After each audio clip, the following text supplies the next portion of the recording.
হযরত আবু যর রাদিয়াল্লাহু আনহু বলেন, আমি হুজুরে পাক সাল্লাল্লাহু আলাইহি সাল্লামকে জিজ্ঞাসা করলাম, হুজুর, হযরত মুসা আলাইহিস সালামের সহিফা গুলিতে কি কি ছিল?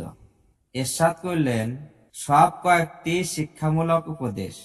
যেমন, আমি আচার্য বোধ করি ওই ব্যক্তির উপর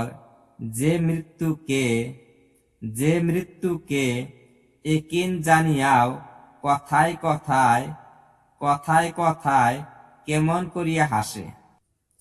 কেননা যে ব্যক্তি বিশ্বাস করে যে আমার উপর ফাঁসির হুকুম হইয়াছে, শীঘ্রই আমাকে ফাঁসিতে ঝুলিতে হইবে, সে যে কোনো ব্যাপারে হাসিতে পারে না। আমি আরো আশ্চর্য বোধ করি ওই ব্যক্তির উপর যে প্রতিনিয়ত দুনিয়ার উত্থান পতন স্বচক্ষে দর্শন করিতেছে, তবুও সে উহার উপর আস্থাশীল হইয়া থাকে এবং হিসাব নিকাশকে অনিবার্য জানিয়াও নেক কাজে অগ্রসর হয় না। হযরত আবু যর রাদিয়াল্লাহু আনহু আবার আরজ করলেন, হুজুর, আমাকে কিছু ওসিয়ত করুন। হুজুর সাল্লাল্লাহু আলাইহি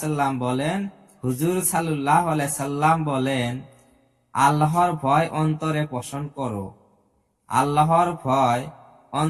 পোষণ করো, যেহেতু উহা সমস্ত নেক কাজের মূল স্বরূপ।